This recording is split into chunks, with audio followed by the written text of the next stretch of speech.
বন্ধুরা, আপনারা কি কখনো ভেবে দেখেছেন ফুটন্ত জলের মধ্যে টোস্ট বিস্কুট দিয়ে কত দামি রেসিপি তৈরি করা যায়? ঘরে একদম কম খরচে তৈরি করুন সহজ পদ্ধতিতে। মার্কেট থেকে কিনে আনার দরকারই পড়বে না। অনেক সময় বিস্কুট নেতিয়ে গেলে ফেলে দেওয়া হয়, তো ফেলে না দিয়ে এই পদ্ধতিতে একবার তৈরি করে দেখুন, তারপর থেকে বারবার বানাতে মন চাইবে। নমস্কার বন্ধুরা, মিঠুস ওভেনে আপনাদের সবাইকে স্বাগত জানাই। আজ আমি আরও একটি নতুন ভিডিও নিয়ে চলে এসেছি আপনাদের জন্য। রেসিপিটা তৈরি করার জন্য ফ্রাই প্যান বসিয়ে দিতে হবে, তারপর 1 গ্লাস জল দিয়ে দেবো। আর এই জলটা কিন্তু ভালোভাবে ফুটিয়ে নিতে হবে। এইখানে দেখুন, জল ভালোভাবে যখন ফুটে যাবে তখন দিয়ে দিতে হবে টোস্ট বিস্কুট। তো এখানে আমি 7 পিস মতো দিয়ে দিচ্ছি। অনেক সময় কি হয়, বিস্কুট অনেক দিন ঘরে থাকলে দেখবেন নেতিয়ে যায়, তো নেতিয়ে যাওয়া বিস্কুট দিয়েও কিন্তু তৈরি করে নিতে পারবেন। এরপর আমরা দিয়ে দেব কিছুটা বাদাম। তো আমন্ড বাদাম দিয়ে দিচ্ছি, আর তার সাথে বেশ কিছুটা কাজু বাদামও দিয়ে দিচ্ছি। এরপর জলটা যখন শুকিয়ে যাবে তখন কিন্তু এর মধ্যে আমরা দুধ ঢেলে দেব। 1 কাপ মতো লিকুইড দুধ নিয়েছি। জলটা দেওয়াতে বিস্কুটটা একটু নরম হয়ে গেছে, আর ওপর থেকে দুধটা ঢেলে দিতে হবে। কম খরচে এত সুন্দর রেসিপি তৈরি হয় বন্ধুরা, ভিডিওটা পুরো না দেখলে বুঝতেই পারবেন না, তাই কেউ আপনারা স্কিপ করে দেখবেন না। এরপর ভালোভাবে নাড়িয়ে চাড়িয়ে বিস্কুটগুলোকে একদম নরম করে নিতে হবে। তার জন্য গ্যাসের ফ্লেমটাকে আমরা কিন্তু লো আঁচে রাখবো, না হলে দুধটা কিন্তু সাথে সাথেই টেনে যাবে।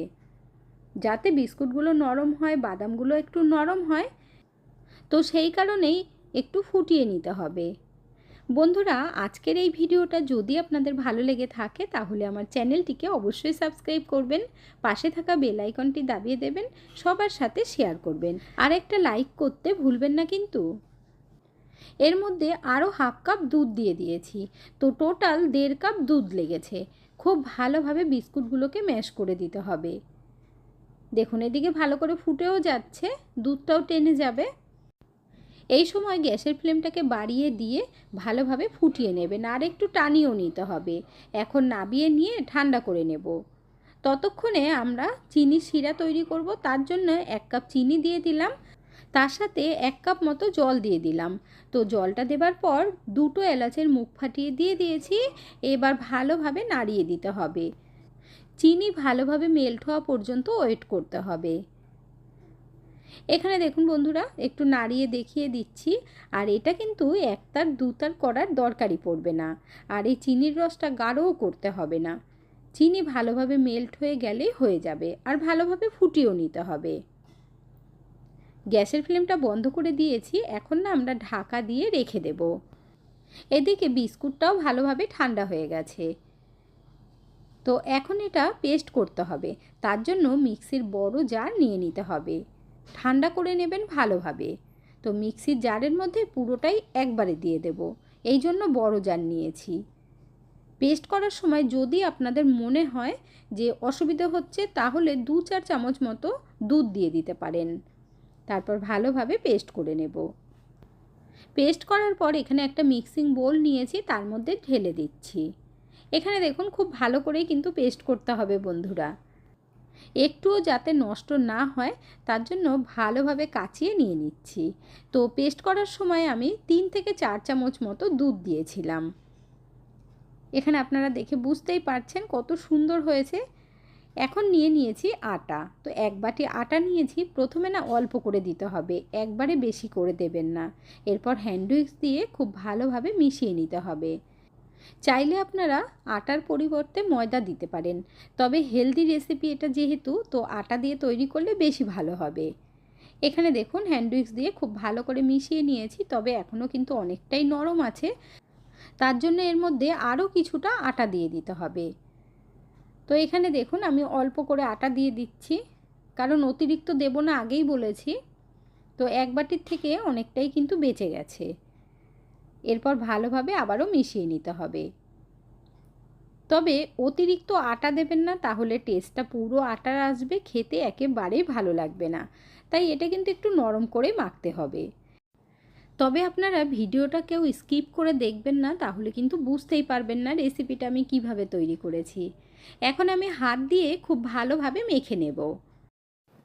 আপনারা হয়তো ভাবছেন যে হাতে লেগে যাচ্ছে, এতে কিন্তু কোনো রকম অসুবিধে হবে না, হাতে লাগলেও কোনো প্রবলেম হবে না।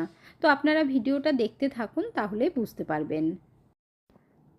আটা দিয়ে যখন খুব ভালোভাবে মেশানো হয়ে যাবে, তখন এর মধ্যে না অল্প করে একটু ঘি দিয়ে দিতে হবে, তাহলে দেখবেন আর হাতের মধ্যে লাগবেই না। এখানে আমি হাফ চামচ পরিমাণে ঘি দিয়ে দিলাম। ভিডিওর শুরুতেই আপনাদেরকে বলেছিলাম একদম কম খরচে তৈরি করে দেখাবো। এরপর খুব ভালোভাবে মেখে নিতে হবে, তারপর হাতটা আমরা পরিষ্কার করে নেব। এখানে দেখুন বন্ধুরা, এতটা আটা কিন্তু বেঁচে গেছে। তো হাতের মধ্যে হালকা একটু ঘি লাগিয়ে নেবেন আর কিছুটা করে নিয়ে নিতে হবে। তারপর আরেক হাতে রেখে একটু গোল করে নেব। আপনারা চাইলে আরও ছোট করেও তৈরি করতে পারেন, কিংবা আর একটু বড় করেও তৈরি করতে পারেন। এখানে দেখুন বন্ধুরা, এক পিস রেডি করা হয়ে গেছে। তো এইভাবে সব কটা তৈরি করে নিতে হবে। এতক্ষণে আপনারা বুঝেই গেছেন যে আমি কি তৈরি করতে চলেছি বন্ধুরা। আজ আমি গোলাপ জামুন তৈরি করে দেখাচ্ছি। টোস্ট বিস্কুট দিয়েও যে এত সুন্দর গোলাপ জামুন তৈরি করা যায় বন্ধুরা, সেটা দেখলেই আপনারা বুঝতে পারবেন। এখানে দেখুন সব কটা আমাদের তৈরি করা হয়ে গেছে, আর কতগুলো হয়েছে দেখতেই পাচ্ছেন। তো এখন এগুলো আমরা ভেজে নেব। তার জন্য কড়াইয়ের মধ্যে একটু বেশি করে তেল দিয়ে দিতে হবে, আর তেল ভালোভাবে গরম হবার পর একটা একটা করে ছেড়ে দেব। তবে এই গোলাপ জামুনগুলো কিন্তু তেলে দেওয়ার পর না তো ভেঙে যাওয়ার ভয় আছে, না ফেটে যাওয়ার ভয় আছে। তেলে দিয়ে এইভাবে কড়াইটা ধরে আস্তে আস্তে করে নাড়িয়ে দেবেন, তাহলে জায়গার থেকে সরেও যাবে, তারপর আস্তে করে উল্টে দিতে পারবেন। তেলে দেওয়ার সাথে সাথে গ্যাসের ফ্লেমটাকে অবশ্যই মিডিয়াম আঁচে করে দেবেন। তার কিছুক্ষণ বাদে একদম লো আঁচে করে ভালোভাবে ভেজে নেবেন। এখানে দেখুন, যখন আমি উল্টাচ্ছি তখন কিন্তু গ্যাসের ফ্লেমটা একদম লো আঁচে করে দিয়েছি। এরপর উল্টে পাল্টে আমরা খুব ভালোভাবে ভেজে নেব। বন্ধুরা, আপনারা কে কোথা থেকে ভিডিওটি দেখছেন অবশ্যই কমেন্ট করে জানাবেন, তাহলে আমিও বুঝতে পারবো আমার বন্ধুরা কোথা থেকে দেখছেন। আপনারা সকলেই এত সুন্দর সুন্দর কমেন্ট করেন, আপনাদের কমেন্টগুলো পড়তে আমার ভীষণ ভালো লাগে। এইভাবে পাশে থেকে সাপোর্ট করার জন্য অসংখ্য ধন্যবাদ। আর একটু লাল লাল করে ভাজবেন, তাহলে বেশি ভালো হবে। না হলে রসে দেবার পর কিন্তু এগুলো কালার অনেকটাই চেঞ্জ হয়ে যাবে। তো দেখুন, উল্টে পাল্টে বেশ লাল লাল করে ভেজে নিয়েছি। চাইলে আপনারা আরেকটুও কালার করতে পারেন, কোনো অসুবিধে নেই। তেল থেকে তোলার আগে কয়েক সেকেন্ডের জন্য গ্যাসের ফ্লেমটাকে বাড়িয়ে দিয়ে ভেজে তারপর তুলবেন, তাহলে দেখবেন এর মধ্যে তেল টানবে না। দেখুন, এখানে ভেজে নিয়েছি, এবার তুলে নিলাম, তেলটা ভালোভাবে ঝরিয়ে একটা প্লেটের মধ্যে নামিয়ে নিচ্ছি। তো এইভাবে বাকিগুলো ভেজে নেব। এই সময় তেলটা খুব গরম ছিল, তার জন্য একদম কম আঁচ করে দিয়েছি। তো আপনারা যদি গ্যাসের ফ্লেমটা কমিয়ে দিয়েও এগুলো ছাড়তে থাকেন না, তাতেও কিন্তু এগুলো ফাটবেও না, ভাঙবেও না। সব কটাই আমি একবারে দিয়ে দিয়েছি, এতে করে কিন্তু কোনো রকম অসুবিধে হবে না ভাজার সময়। এরপর খুব ভালোভাবে ভেজে নামিয়ে নেব।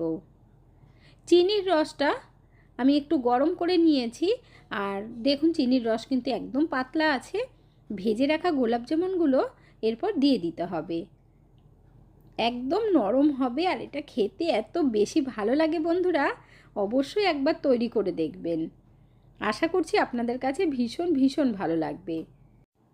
গোলাপ জামুনগুলো রসে দেওয়ার পর একটু উল্টে পাল্টে দেবেন, আর 5 মিনিট মতো রাখবেন, খুব বেশি সময় ধরে রাখতেও হবে না। 2-3 মিনিট বাদে এই গোলাপ জামুনগুলোকে একটু নাড়িয়ে দিতে হবে। তারপর বাকিগুলো যে ভেজেছি সেগুলো ভাজা হয়ে গেছে, তেল থেকে তুলে নিয়ে এরপর দিয়ে দেব। একইভাবেই তেল থেকে তোলার আগে অবশ্যই গ্যাসের ফ্লেম বাড়িয়ে দিয়ে ভেজে নেবেন। দেখে বুঝতেই পারছেন এর মধ্যে কিন্তু একটুও তেল টানেনি। তো এখন ভালোভাবে একটু উল্টে পাল্টে দিতে হবে, আর 5 মিনিট রাখলেই দেখবেন পুরো সফট হয়ে যাবে। এখন আমরা ঢাকা দিয়ে রেখে দেব।